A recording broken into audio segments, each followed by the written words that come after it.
Hi, Erica.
Good afternoon, you guys. Thanks for joining in today. So we have Erica and Alejandra. Oops.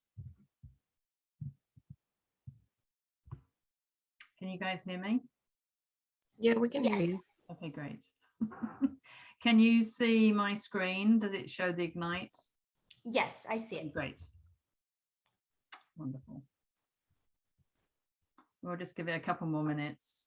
I know there's more people signing in, so.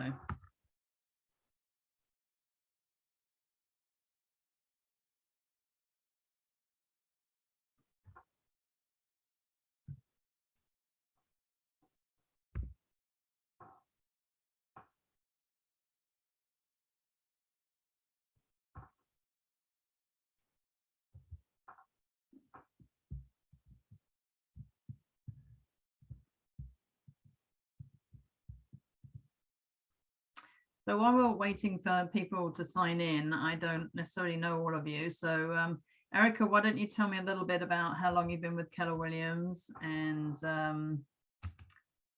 maybe if you have a mentor, who that is? So I'm still fairly new to Keller Williams. I signed up, I've received my license actually last year in July. And then I've been there since then. My mentor is actually Jennifer. She's in the Danville office. Okay. All right. Are you with the Danville office? Yes, that is the office that I'm actually with. Okay. All right. Great. And what did you do before you got into real estate? I was actually an accountant, so I still am an accountant. I just been focusing more on my real estate. Okay. All right. Well, you'll probably like this class because it has a lot to do with systems, so that's good. Alejandra, what about you? Hi, Linda. I'm Allie. I met you before. Oh, yes, I know Ali now. Yes, I know. So yes, I got my license end of September and got on with with Keller Williams in, when was it, December 1st? All right. And so I'm really new. I'm trying to get all these classes down, and I do have a client that I'm working with. We already put in our first offer, and Oh, of course, congratulations. And did but it get accepted? no, we got outbid, but you know what? Oh, It was a really good learning experience, and we're getting ready to submit another one. And this time we're going to do a better job. all right. Okay, no problem. David, why don't you check in?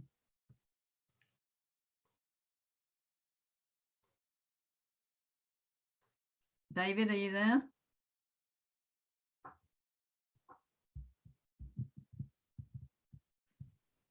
You guys hear me? Yes, we can now. Okay, my internet's not so good, so it's kind of breaking up. But I got my license and joined about 6 months ago, but I just recently moved back to the area in early December. So I just closed actually my second transaction today. So I'm really excited to learn about how to manage my database better in Command, so I can really have my follow-up down and organized. Okay, great. Exciting. Well, unfortunately, we don't really get into Command too much today, but I will definitely give you some hints about how to do some things in Command, which you'll learn in some of the other sessions. But hopefully, as there's only 3 of you, I would say probably today will take, probably within an hour, we should be done. It would be helpful for me if I could see your faces, because otherwise I feel like I'm just talking to myself, but so that would be great. And I have been in the business, I hate to admit this, but it will be 33 years in March, and actually in April. And I was the first hire at Keller Williams. I've been here be 22 years in May. So I've seen a lot of changes over the years. And I have to say the Command system is wonderful, because now you have a great free, well, almost free database system to be able to use. And they're constantly improving it. And I know they now have the app as well, where you can input your leads straight away as soon as you get them, which is very helpful. But we're really kind of going to focus on, how important this database is, and how to make you successful. So basically, these are the things that a successful agent does every day. And they say, well, what are the secrets? And really, unfortunately, there are no secrets. It's all about just doing some basics. And so there's 2 types of activities that we do to run your business. And there's the grow business side, and then there's the running your business side. So the grow business is really where you want you to spend most of your time. Although it's hard, because sometimes you get drifted over to that right side because you feel like you're achieving more sometimes on that right side. So the first step, of course, is lead generating for buyers and sellers. And once you have a lead, then you can actually make your listing presentation, your buyer presentation, and get appointments. And of course, constantly you want to be previewing real estate. So those are the 4 most important things that you should be doing each week. The other stuff is running your business, and we'll get into that in later classes. So today we're going to focus on that lead generate for buyers and sellers. And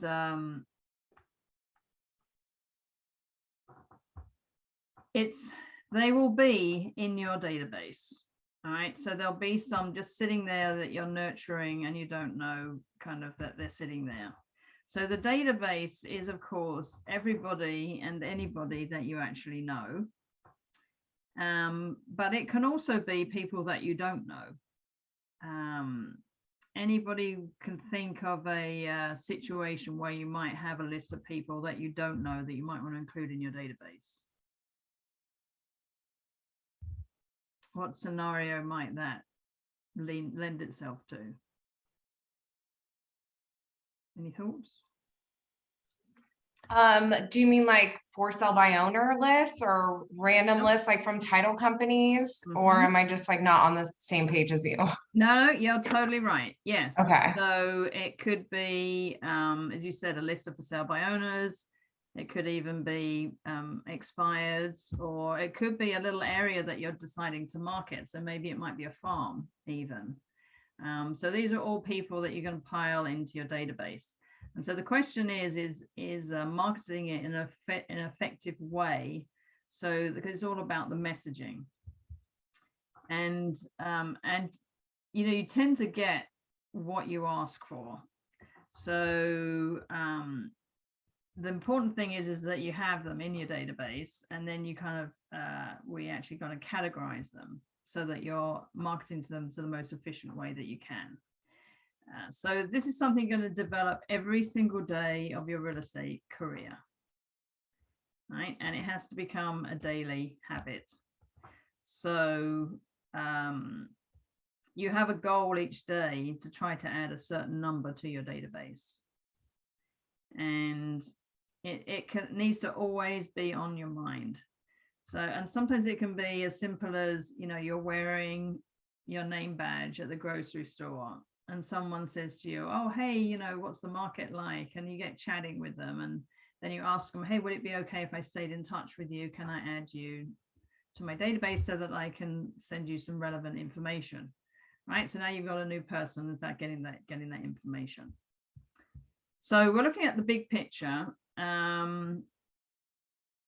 It will produce leads, but you have to work it. Right. And a powerful database managed by powerful schedule produces a predictable flow of leads. So that's where you want to get to, where people are constantly trying to tell you, you need to get your database to a certain number. Because in theory, as long as you're working it, you will be guaranteed a certain number of transactions. Now, the longer that you're in the business, the more you'll generate out of that database for a couple of reasons. One, your scripts will be a lot better. You'll just be more comfortable with talking to them. Two, of course, you've nurtured them and you began to develop relationships. And three, the longer you're in the business, you have credibility that goes with it. So at the beginning, it's all about getting your database to think of you as a realtor, because it could be that many people in your database, especially if they're friends and family, are still thinking about you in what you used to do as your job. Does that kind of make sense? So we want you to have a predictable flow. Let me just double check something here. So the size of your database really determines how much business you're going to do. Is there anybody here who has 100 people in their database? Great, Catherine. That's good. Anybody have 50 or less? Yep, you're there at the 50 or less. So at the beginning, it's about kind of getting them into your database. And I think what a lot of people make the mistake of doing is they want to get their database perfect before they start doing anything else. And I think that's a wrong approach. What I'd rather you do is reach out to 5 people that day, and then you put them in your database. All right, so you may have 5 people that are now exactly how you want them. Then tomorrow you're going to work on the next 5. You're reaching out to them, so you're prospecting, and then you're putting them into your database. Rather than doing all the admin at once and waiting to actually start any prospecting, that will seriously delay your income. Now, if you happen to have them all in a Excel spreadsheet or whatever it is, and you can just immediately download them and dump them in, then that's fantastic. Maybe you've already got a list of people from your prior career that you can download, then great, do that. But if you're at a very low number, like less than 100, then I would be doing your prospecting and add them in, because let's face it, in 20 days, you'd have everyone in your database. Yes, Catherine. I don't know if this is helpful for anyone. When I was just starting out though, I had Taylor and then Scott Leroy Marketing, like together, the two of them download everyone in my phone and upload it. So I didn't even have to do it manually. Obviously, I went in and made a few tweaks here and there, but they did the bulk of the work for me for free. So if you guys need help, I recommend asking Taylor and utilizing the Scott Leroy marketing services. Fantastic. I didn't even know they could do that. So that's wonderful. I Thank you know. for sharing that, Catherine. Of course. Very good. I was with the KW brokerage before I joined this one, and Scott Leroy also uploaded all my stuff for me too. I didn't have to do anything. Great. So if you have it in a system, that's fantastic. If you don't, then, you know, make the calls, then do it. So let's talk about exactly a little bit more about what is the database and what's the purpose. So what's the purpose of having it? What are your thoughts on that? I mean, if no one wants to share, I'll share. Sure, go ahead. Having a database is helpful for keeping all your contacts organized and making sure that you're touching them 36 times a year. If you're following the, what is it called? Millionaire Real Estate Agent. Yes. And within your database, you can always, you know, systematize it. So you're not doing all the legwork. You can do like some smart plans. It just helps you stay organized and remember everyone from 6 months ago. You can have little notes in it. So it kind of like reminds you of who they are and what they're looking for and how you can help them. Great. And so what is the value of it in terms of dollars and cents, do you think? Do you think it has any value? In your database, you can like write, say someone wants to buy a house in a month, or if someone wants to buy a house in like 6 months, it like kind of tells you like how often you should be touching them and like when they'll be ready, I feel like. Yeah, I mean, obviously, especially people who are going to be doing something, there could be a lot of money sitting in your database. And unless you are in there working it, you don't realize how much money is in there. It could be worth millions. And the question is, you know, are you tapping into all the money that is in there, or are you not? And it just asks, you know, what other industries do you think use a database for prospecting and marketing?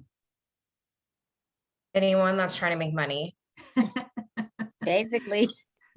Right.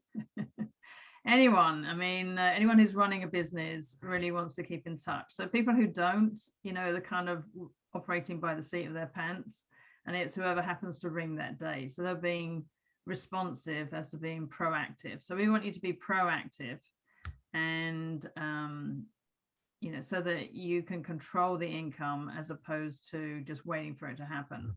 And I know, you know, sometimes when I work with mentees, they would talk about writing your goals, the 411, and how many transactions you want to do.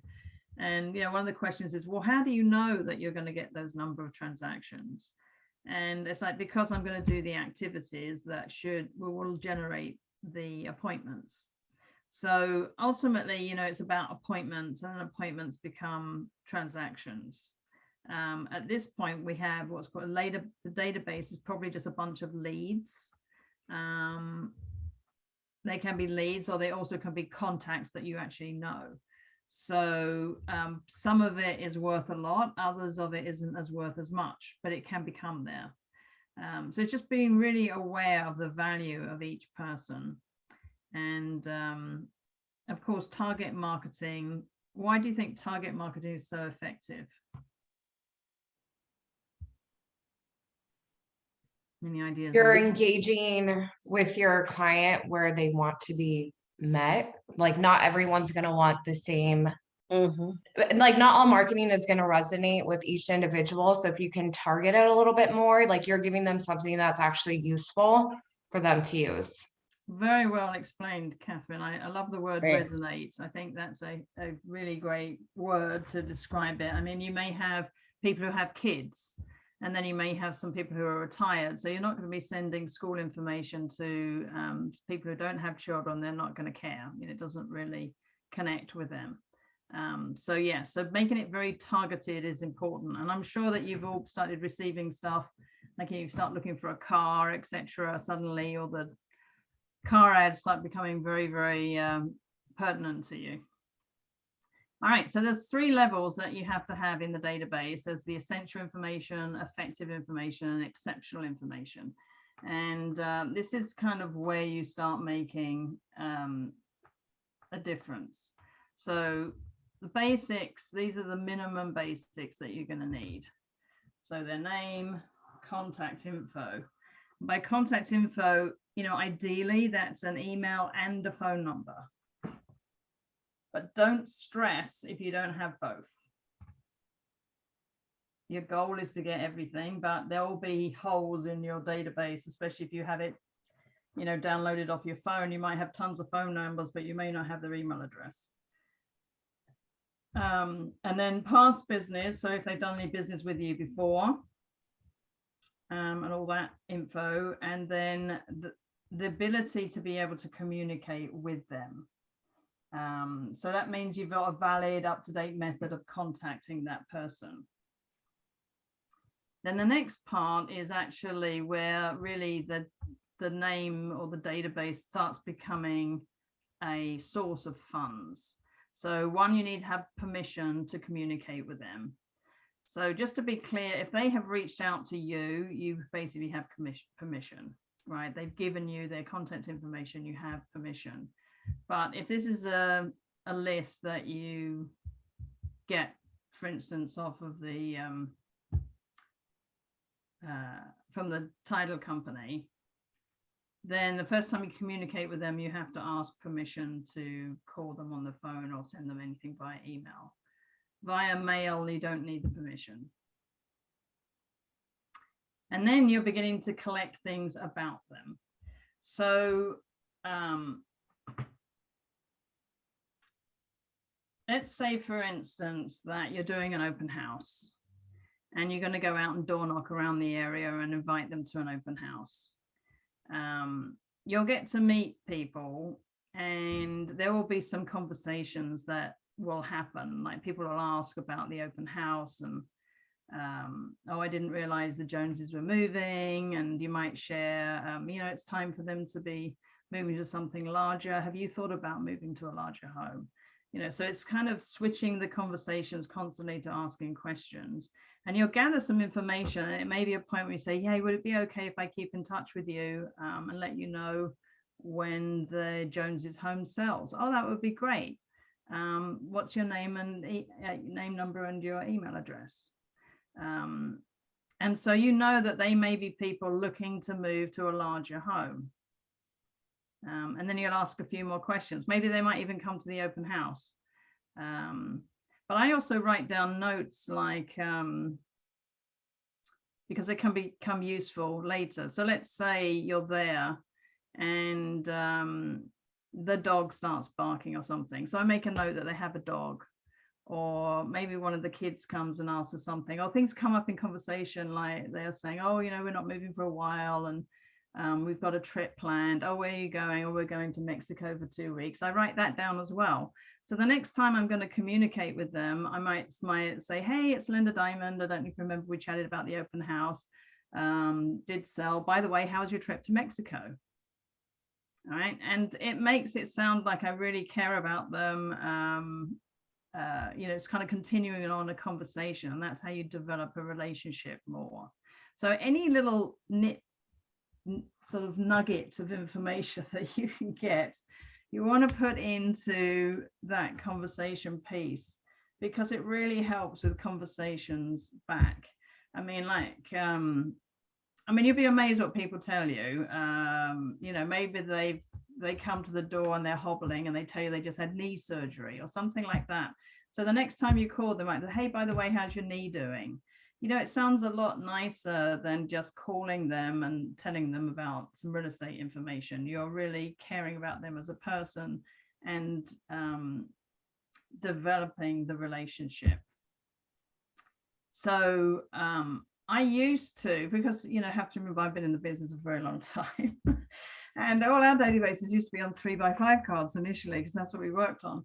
but I would just have some cards in my pocket, and then when I'm talking, I would quickly jot down some notes on a little 3x5 card about all the people I talked to and maybe any nuggets. And then afterwards, when I get back, I then add it into the database, the notes, because it's hard to, you walk away and then you're going on your app and you're typing it all up. I don't know about you, but when I'm in a prospecting mode, I kind of get my conversations going, and I want to be able to be making those calls. My goal is to make an appointment. You kind of get in the flow. And if I kind of do one call and I stop and then I'm entering in the information, it's hard to get that energy back and forth. Does that make sense? So I tend to do that. I'll do my calls and then I'll add in all the information that I found about the people. So I'm collecting their personal information. The next thing is that you're going to tag them into groups. So you could have potentially like a group, maybe you have a group from book club, or you have a group from the people that you know from the gym, so it could be things that you have in common with them.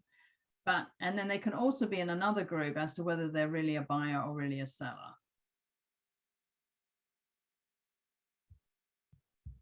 And of course, the main thing is that your communication needs to be purposeful and consistent.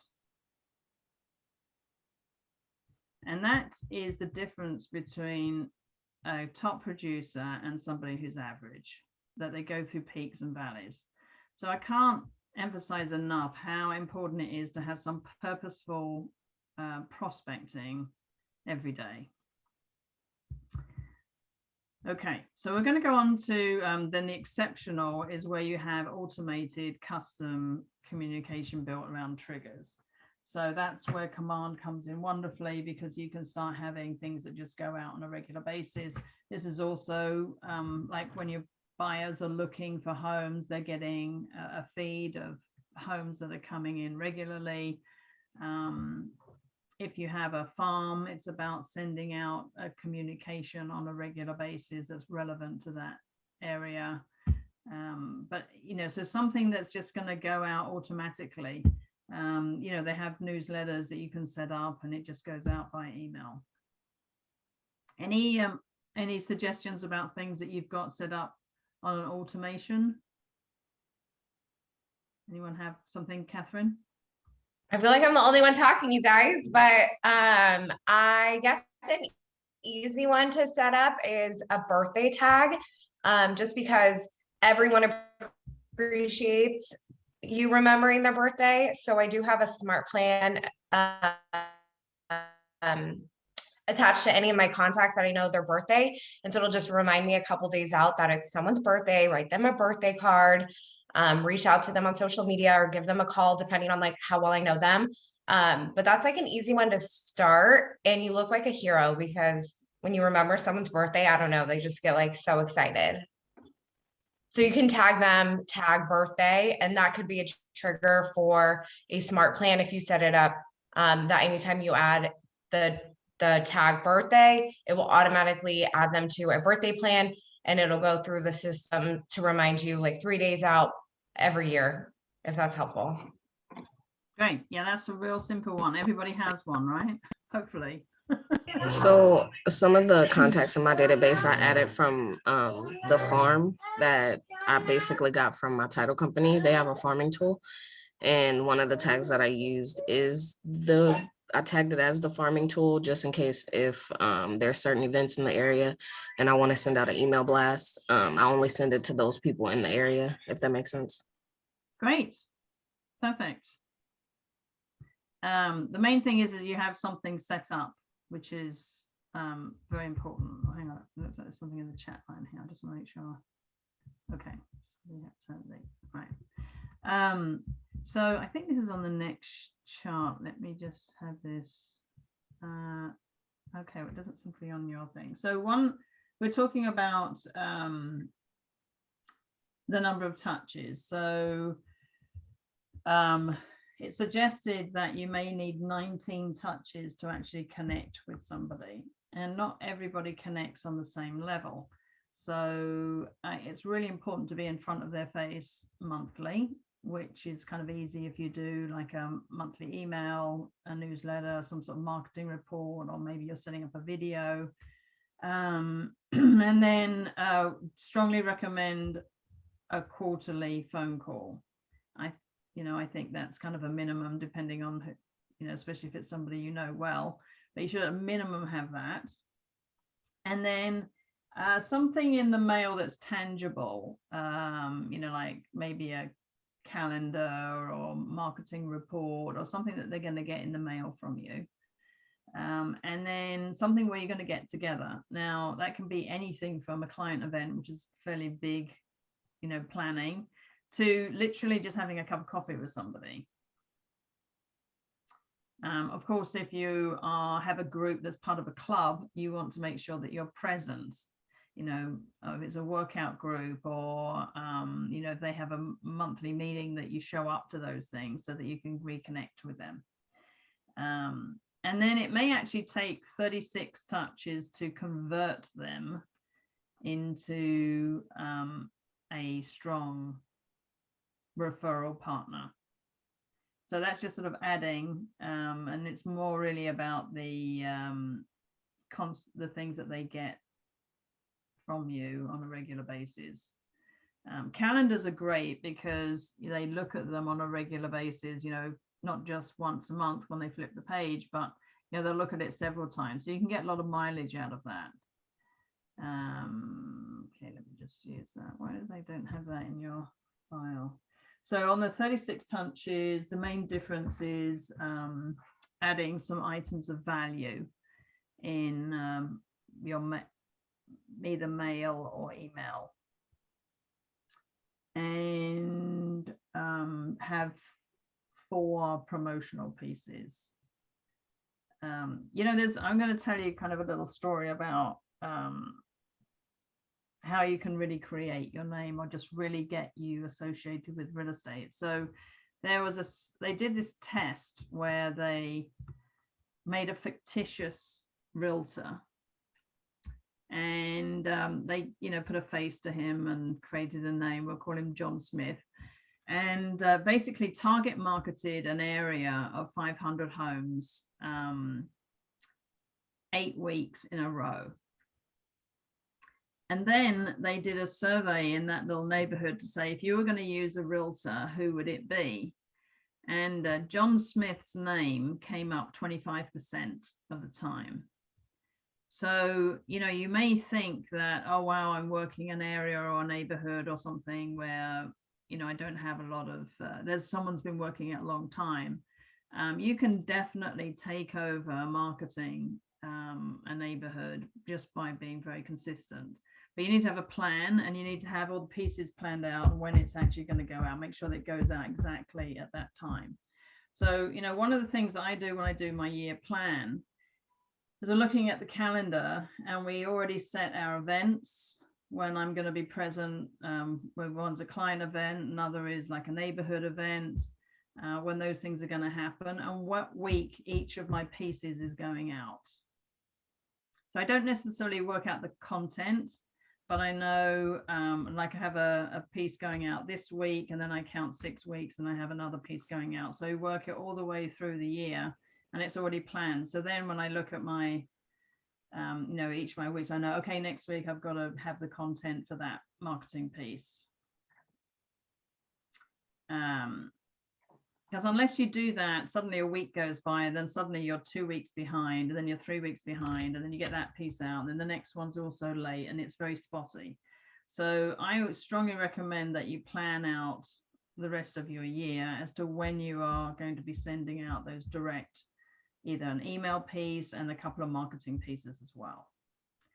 And it's almost kind of switched. I think it was a time where we used to get so much stuff in the mail. Now I feel that what you actually get in the mail is fairly limited, and we tend to be getting bombarded with emails. And there's nothing worse than your stuff going into spam on a constant basis. But if you get something in the mail, even the birthday thing, like if you actually got a physical birthday card as opposed to an email, that makes it extra special. One of the things I do is I send out an anniversary card to all of my clients in the month that they bought a home. So in fact, I have a little stack right here. This is I've got these to do for January still. So the system that I have, which is great, I have my assistant actually write all the envelopes up ahead of time. And then on the back of the envelope, it says how many years it is. So it's written in pencil, so I can just erase that afterwards. But I'll just say, like, hi, Dave and Karen, congratulations. It's been, what's this one? 20 years since you bought your home. Hopefully they're ready to downsize. But it's getting something in the mail that's a little bit special, mixing it up as opposed to just getting the email. So think about that and your mailing pieces. Obviously, you're going to set yourself a budget. But you can also look up, even if you didn't necessarily sell them the home, you could look up some key people that you're trying to convert and include them on their anniversary and just congratulate them on, this is the month that you bought your home, because chances are their agent isn't doing it. All right, so let's just move on here.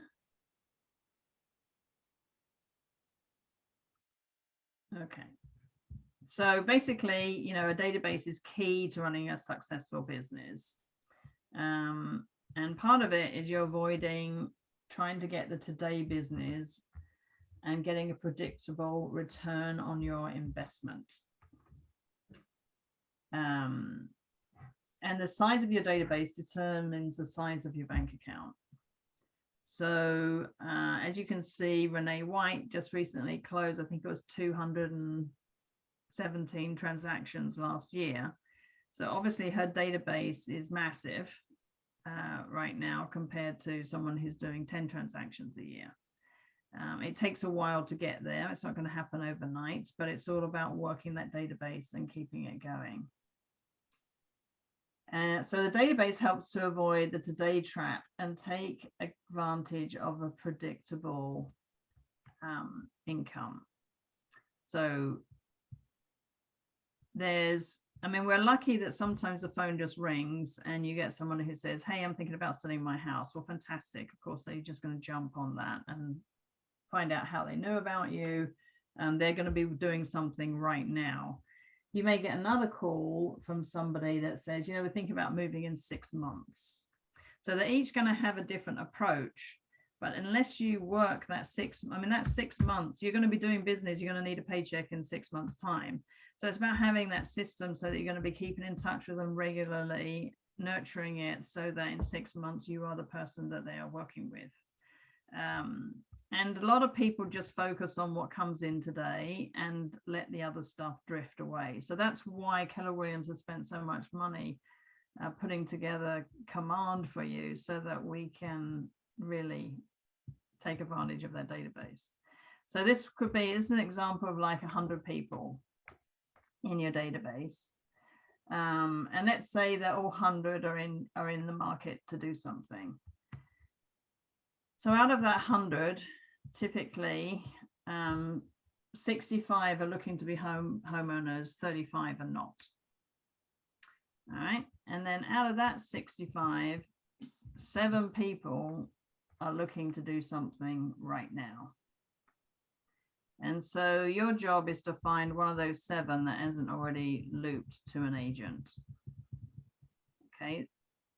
But the reality is that all 100 are useful because they know somebody who's thinking about buying or selling. Now, obviously the hot 7 is great for today, but the other 93 are also valuable. But if you ignore them, they become completely useless. Does that make sense?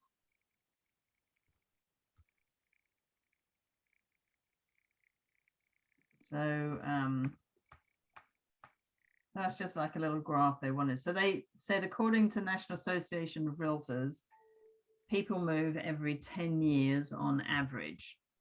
So although you had 7 people that are doing something now, the rest of them are going to be doing something within 10 years. And they know somebody who's going to be doing something within 10 years. So your database is not all about that person doing a piece of business with you. It's about who else do they know. And statistics say that everybody knows approximately 250 people. So that 100 database now becomes 2,500. Is that right? Or 250? Yeah. my math's correct. All right. So we're taking advantage of the return of investment. So for every $1 you spend in your database, you can expect $14 return. So my question is, what is an average commission?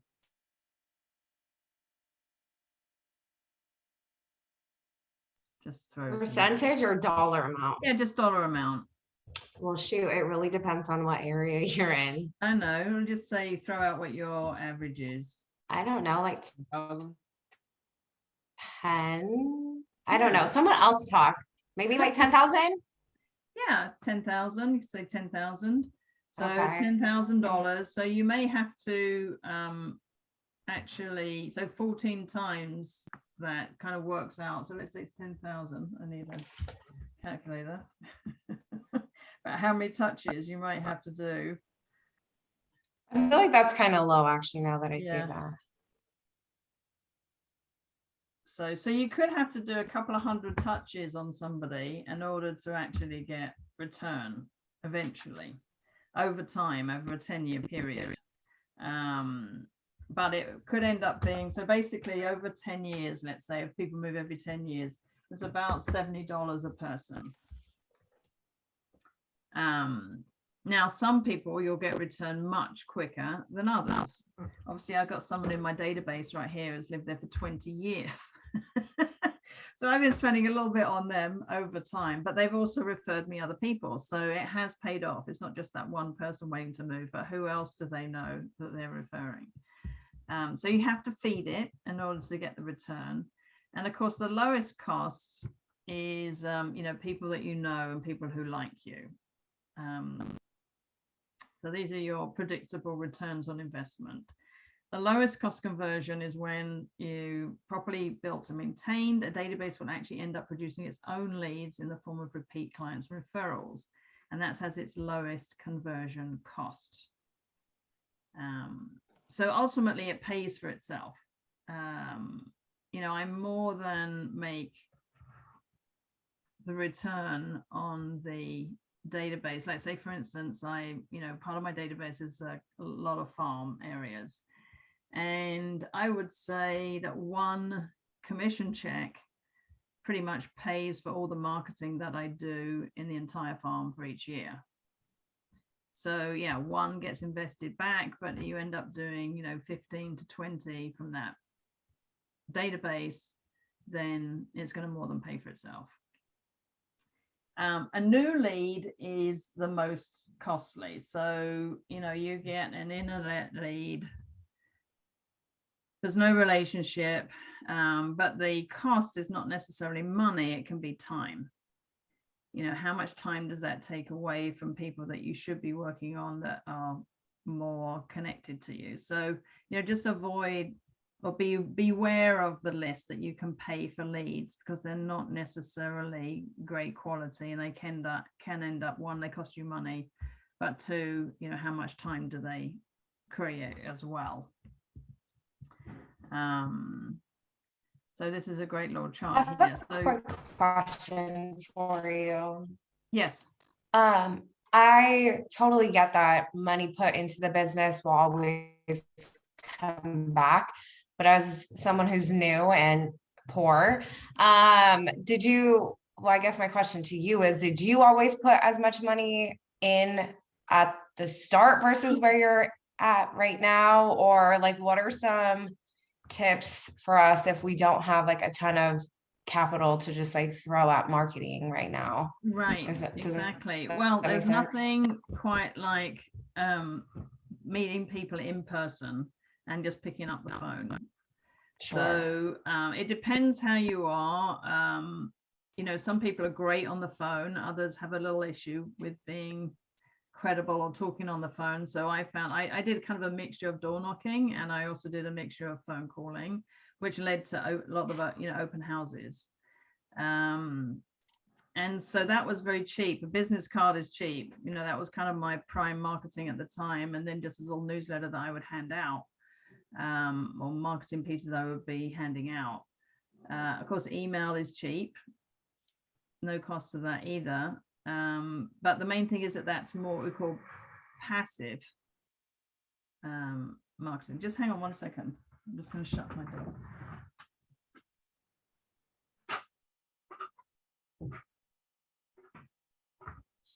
Just my husband running the blender downstairs. So I tried to do things that were as cheap as possible, low cost, and then maybe out of a paycheck I would put aside some funds for a marketing piece that looked more classy, was a little bit more expensive. And that's of course a personal choice, but I tried to do everything that I could that wasn't spending a lot of money. And to me, going out and meeting people was the cheapest way to do that. Now I probably just on the marketing is about 15% of my expenses, but I also have staff, you know, and other costs. So but it is, sorry, I should say it's about 40% of the expenses is marketing pieces.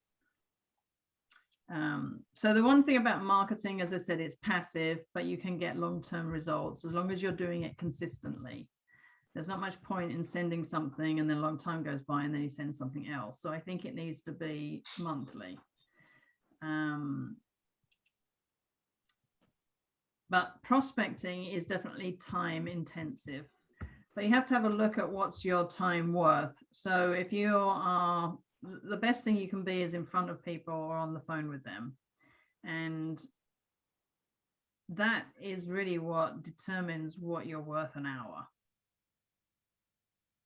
What would you say is the best marketing that you've done? Like, what do you think gets the most for your money?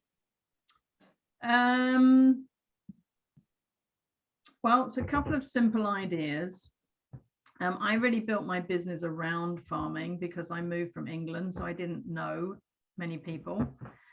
So I thought if I do farming, then I can target market people who I know they live there and I'll just get to know them.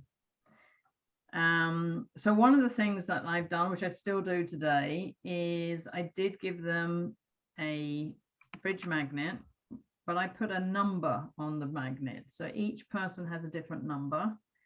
And every month I draw one of those numbers and I give away like $25 worth of lottery tickets or a Starbucks card or a gas card. I kind of mix it up. But the idea is they're more likely to keep the fridge magnet and they go and look at it each month to see if they have the winning number. And that has been very good return. I mean, I go to people's houses and they will have multiple fridge magnets on their fridge with a little sticker on it. And what I've even started doing is saying, hey, you know, I know some of you keep my old magnets. You know, if you have a one, send me a picture of it with the number on, and then, you know, and I get them to win. So it just, for those people who aren't really interested in real estate that time, you know, they may open the newsletter and go, well, whatever. And then they'll look at the number, go look at their magnet. Oh, I didn't win. Then they'll throw it away. But at least I got a couple of face recognitions and they know who I am. So it's about creating some name recognition. Another thing that I did that was very cost effective during the holidays, I ran a contest for them to vote on their favorite home in the neighborhood that had the best holiday lights. And so then they email in, you know, the addresses of the home that they like the best. And basically I just gave a prize away. So that was very good. And it was a great way to get a ton of emails.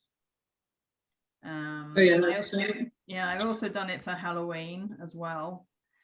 Because it has to be a neighborhood that's into those things. So I have one neighborhood that's really into Christmas and I have another neighborhood that's very into Halloween. So they get involved in that competition. They get lots of emails. And then, of course, actually another very successful event where I get a lot of information is hosting a garage sale. That's like a whole class on itself. A neighborhood garage sale. So it doesn't really cost me very much money to do it. I really pay for an ad, but it's a lot of time involved. But people register to get involved. So you could always run a community event. It could be a cleanup, you know, if you're a little park nearby, or something where you're going to get involved. You know, people can then register to sign up. That works very well. But those are a couple of things I think were really good return on investment. I think if there's anything else that was. Those are probably the most significant ones. I mean, you could even do a, you know, send your picture in for, you know, Halloween. They could have costumes, and you could vote on the best costumes, especially if you create a website for your farm and people can post there. All right. So the one thing, but again, it's being proactive, and you get immediate results because you're either talking to them or not. So people ask, do you leave messages? Yes, I absolutely leave a message, so they know I've reached out to them. I was thinking of you today. Sorry I missed you. Just calling to let you know XYZ.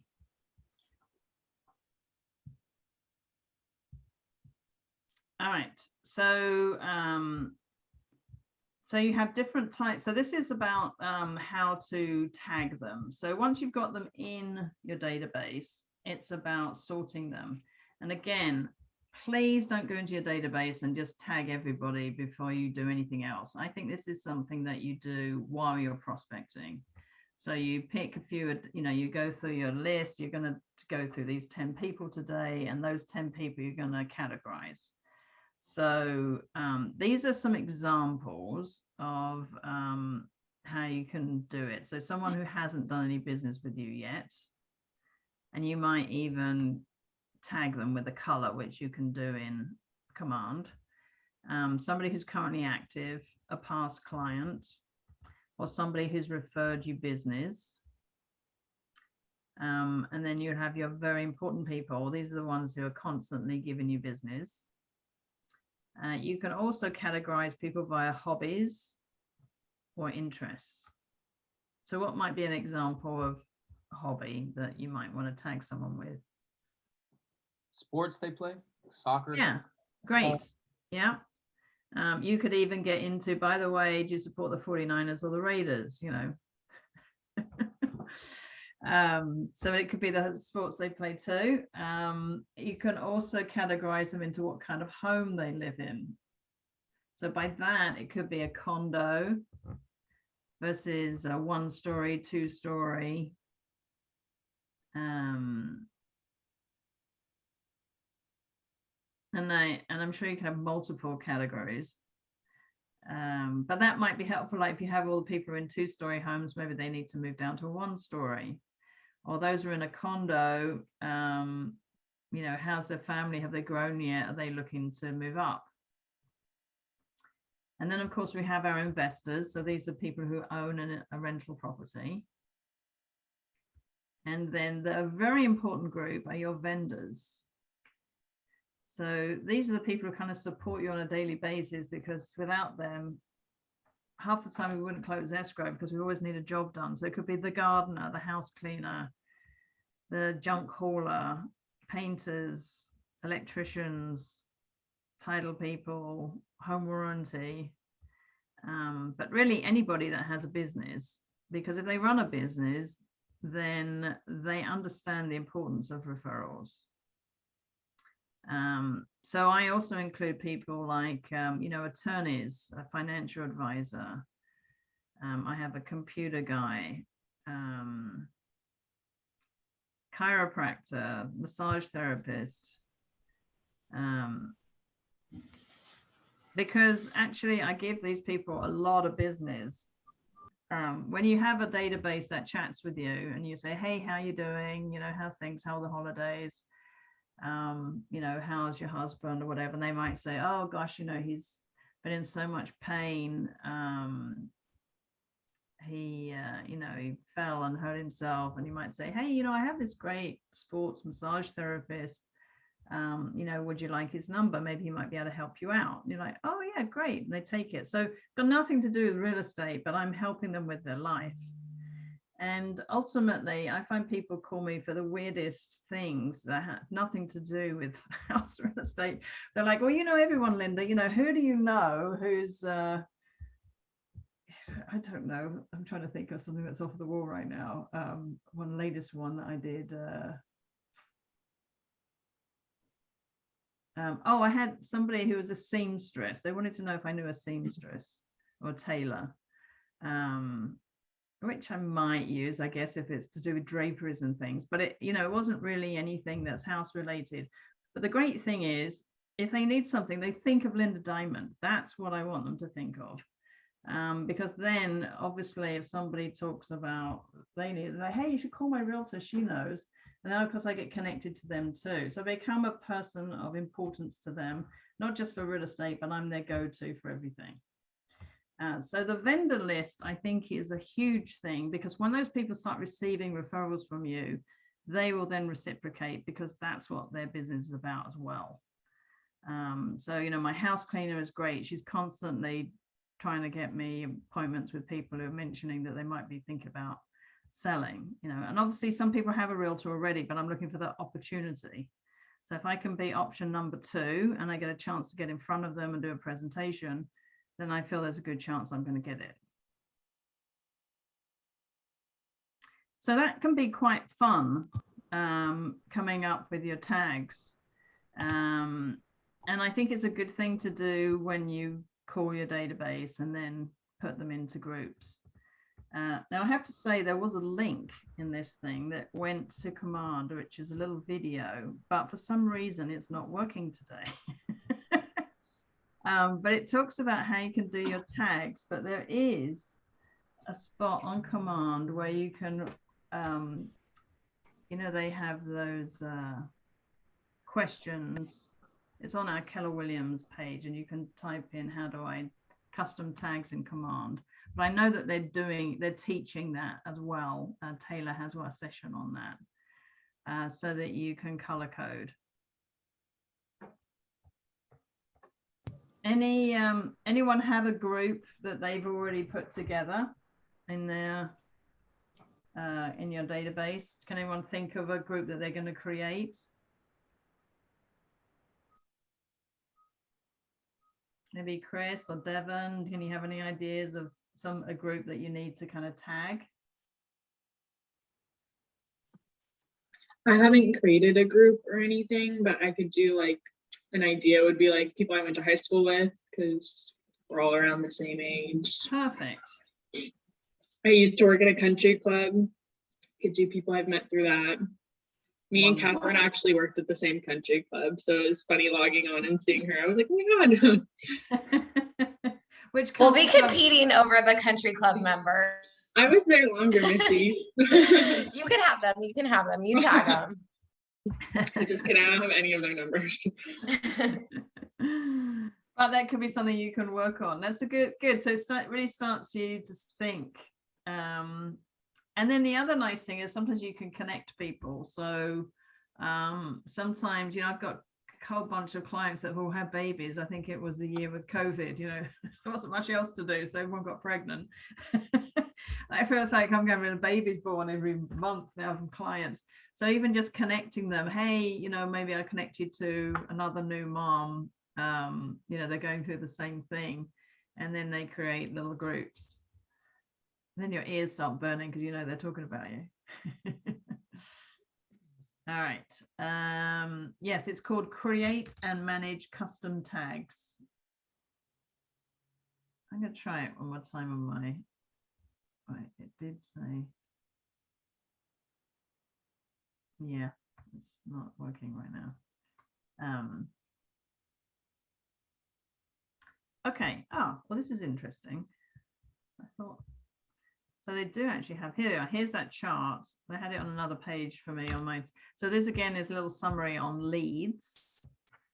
You're going to need at least 19 to make them, well, you know, I wouldn't get too hung up on that you have to have 19 just to before they become a contact. I mean, it can happen very swiftly, but you should at least have this plan in place.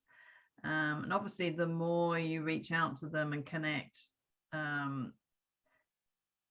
you know, they can quickly become an appointment, but don't stop the touches or keeping them in your, you know, that this is where they probably switch from a different category, you know, currently active. So you'll be sending them different information that what you might be sending them is a bit more generic. But, you know, don't say, hey, I haven't called you 4 times yet. We can't have an appointment. Not that I know you would. But there's kind of a summary on that. And I think you might have that in your little,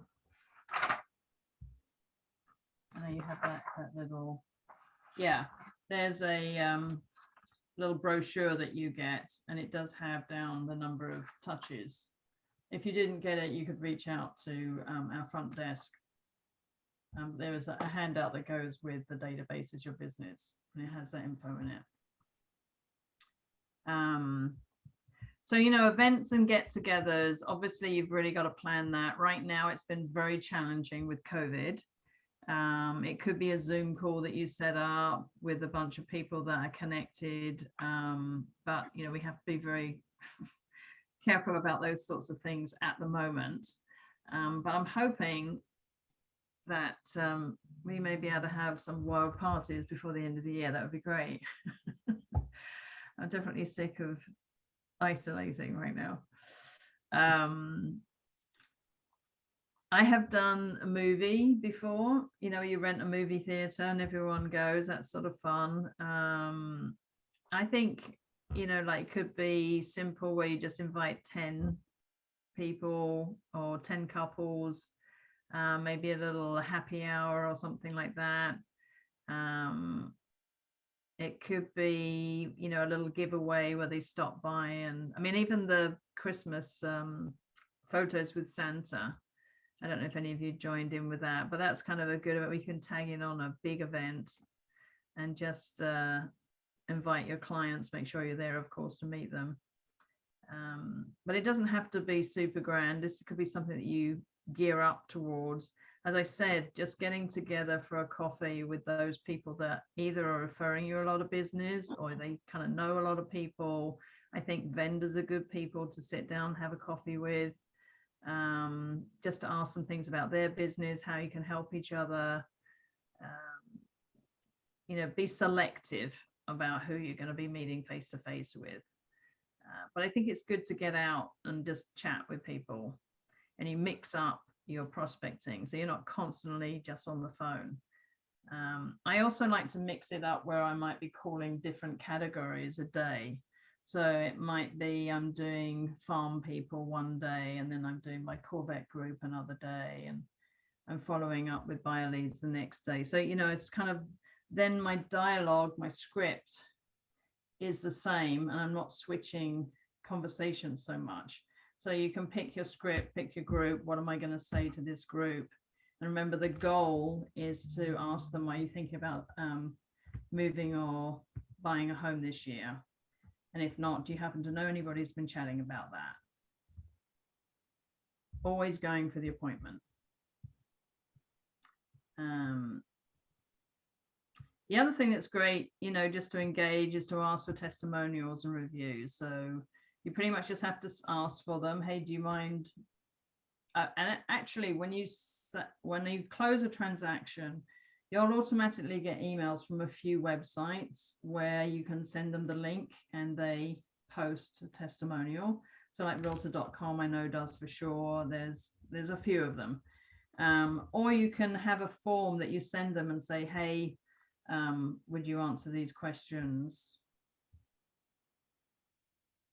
And then you can always take snippets of it and post it. Is it okay if I post it on Facebook, Instagram, or maybe you have a review section on your website? I think that obviously helps with people that don't know you. So It used to be that they taught that you would get one piece of business out of every 12 people that know you. And it would take 50 people that don't know you to get a piece of business. So the goal is to get to know those 50 people better, because it increases the amount of business you're going to get. So 1 out of 12 that really know you, and then 1 out of 50 from people that just are complete strangers. So the purpose of the database is cultivating them so that they're not complete strangers.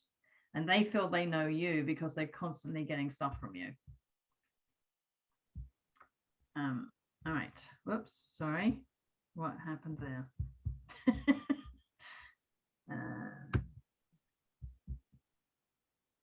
Just got kicked out. Sorry. I'm making you all seasick now, I know.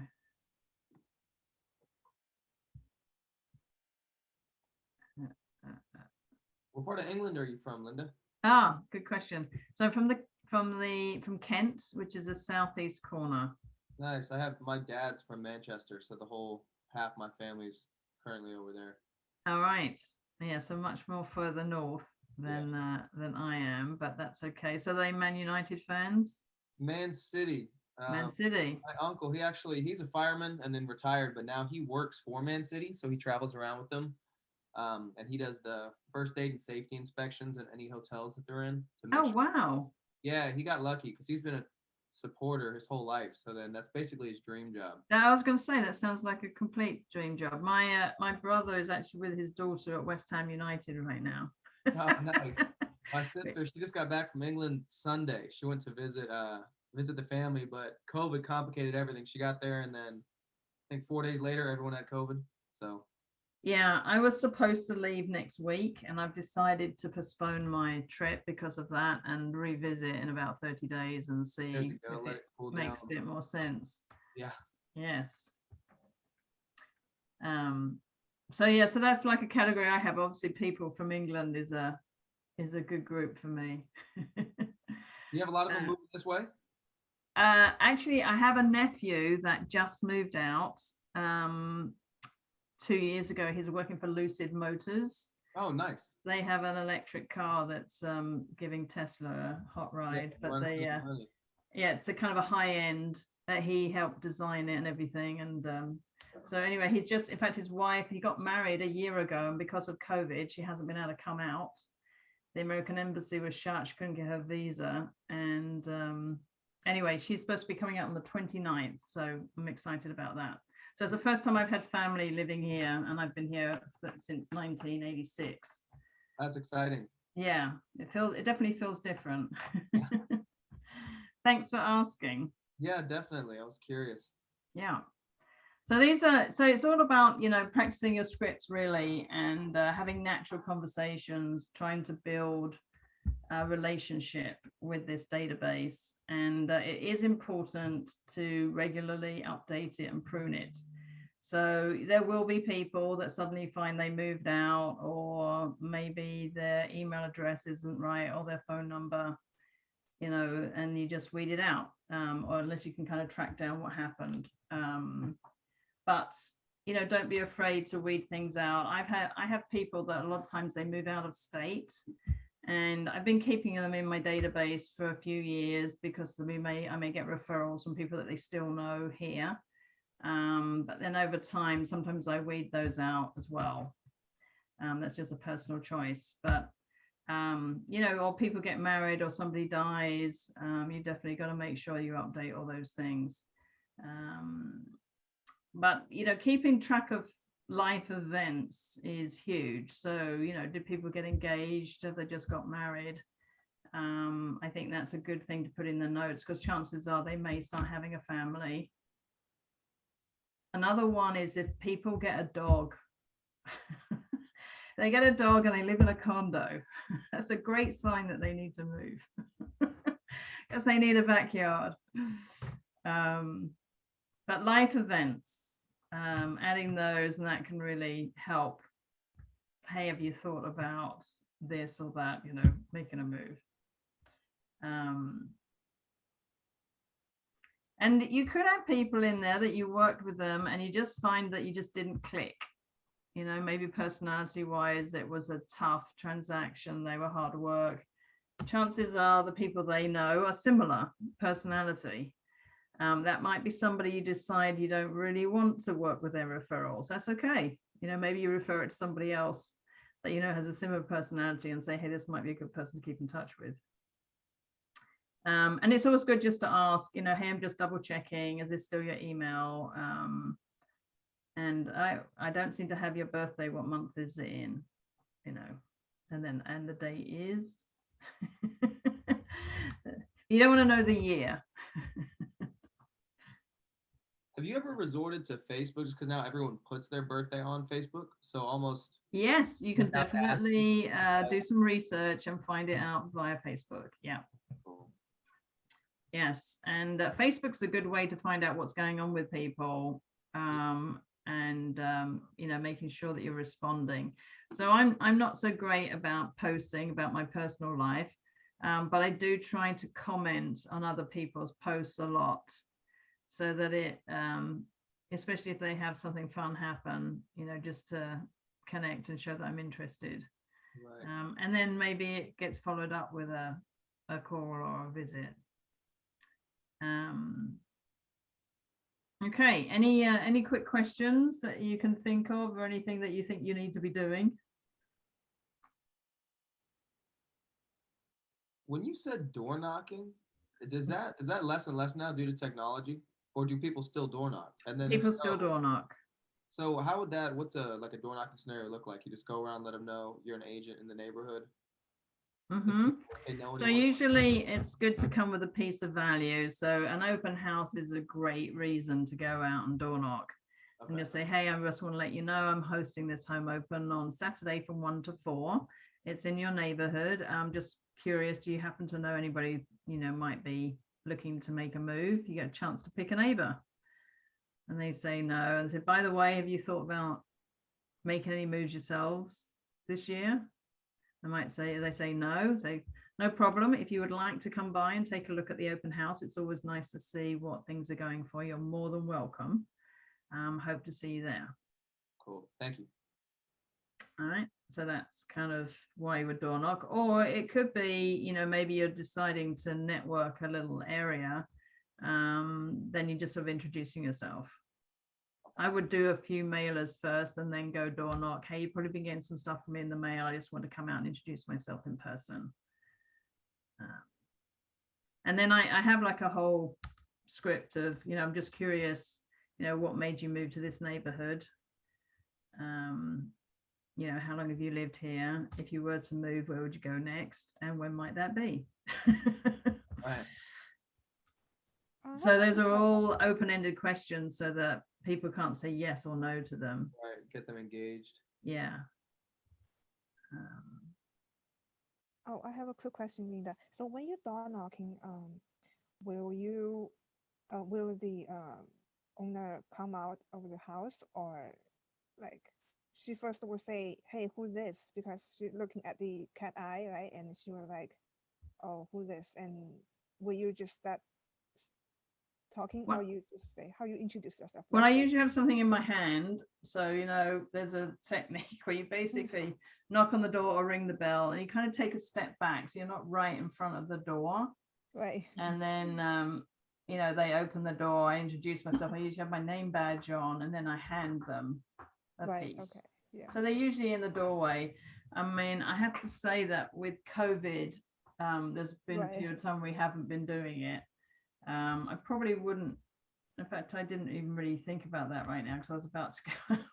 But I guess I'd have my mask on, or I'd, you know, when they out the door, I'd have my mask down and then I'd put it up as I speak. Hey, it's Lynda Dimond, you know, just inviting you to an open house. So, and other things is, you know, you could go out on a Saturday when people are doing their yard work, that kind of stuff. So you're in the neighborhood and you just casually talk to people while they're there.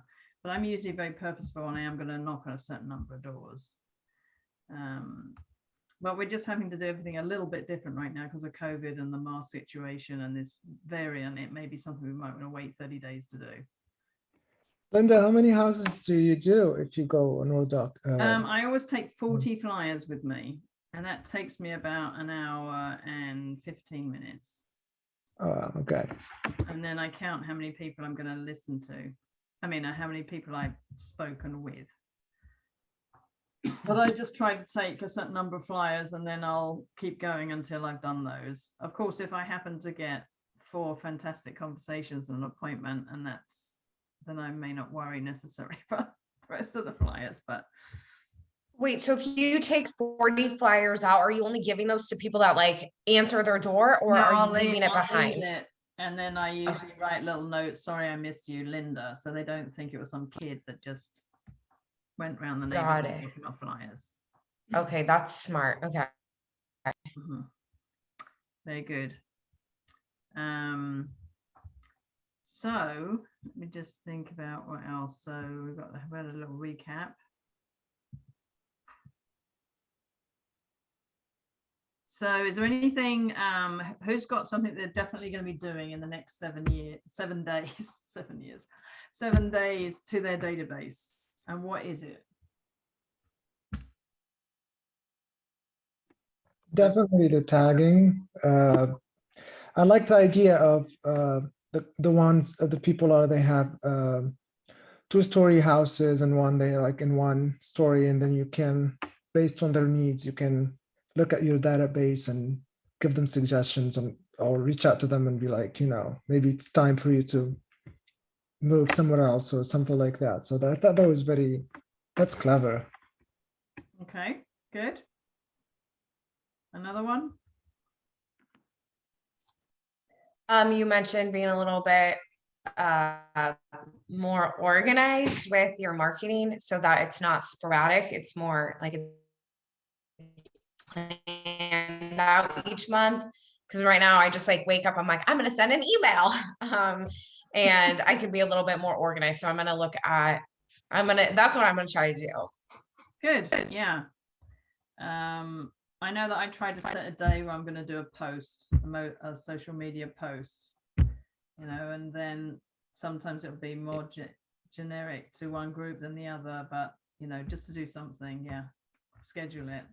But the mailers is important, definitely, because that takes some planning. One more.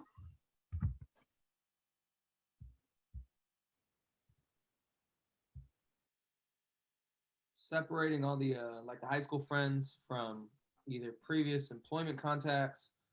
I'm pretty social, so like my gym, I know a ton of people from there, just mainly from the sauna. So then putting them into groups to where, and they're all pretty different age groups too. So I'd probably even categorize them into that, just because I know younger people. I got a lot of my young friends that are my age that are looking for homes. They're not as picky because they just want their first home, compared to people that have had homes. They know exactly what they want. So like you said about picking your script and even the marketing being more precise, it's going to just make it more fluid when I'm talking to them to know exactly what to bring up. Great. Yeah. As I said, I definitely find that I can call, get my number of calls in easier if I'm doing the same topic rather than switching, from person to person. So picking a group makes it a little easier, and you're more fluent about your script as well. Okay, well, I think that's about all I have in here. Daily schedules, let's have a look. So of course, this is your goals: 10 contacts added, 10 conversations a day, which can be a lot. You need to be purposeful to get that done. Get your 10 handwritten notes and preview 10 homes a week.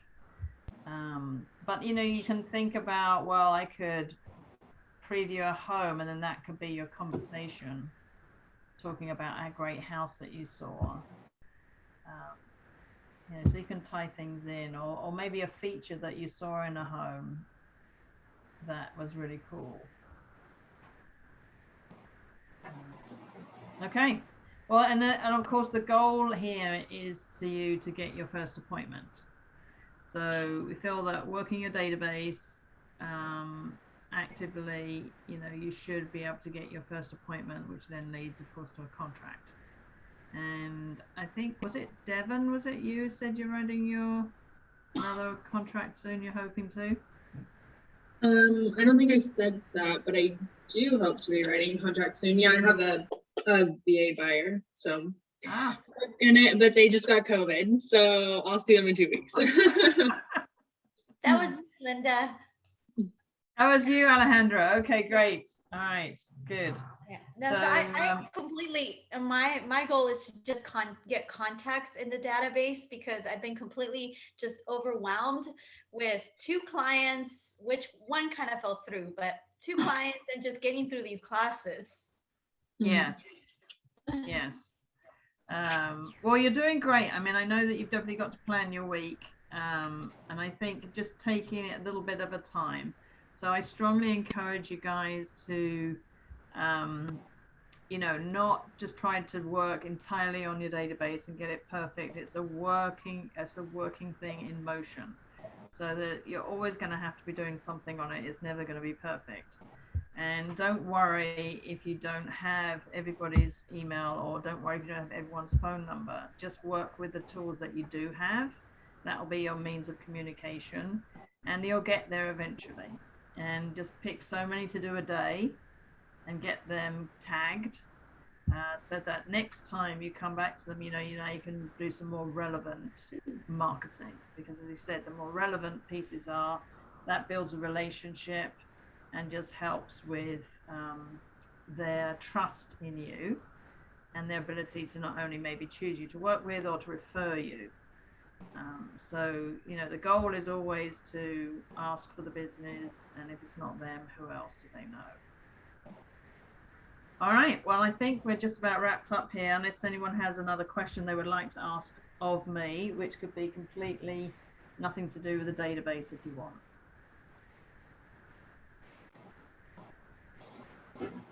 Okay. Thank you.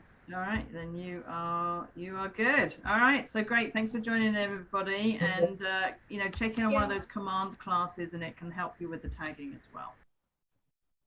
Thank you, Lynda. All right, you're welcome. Take care. Thank you. Bye.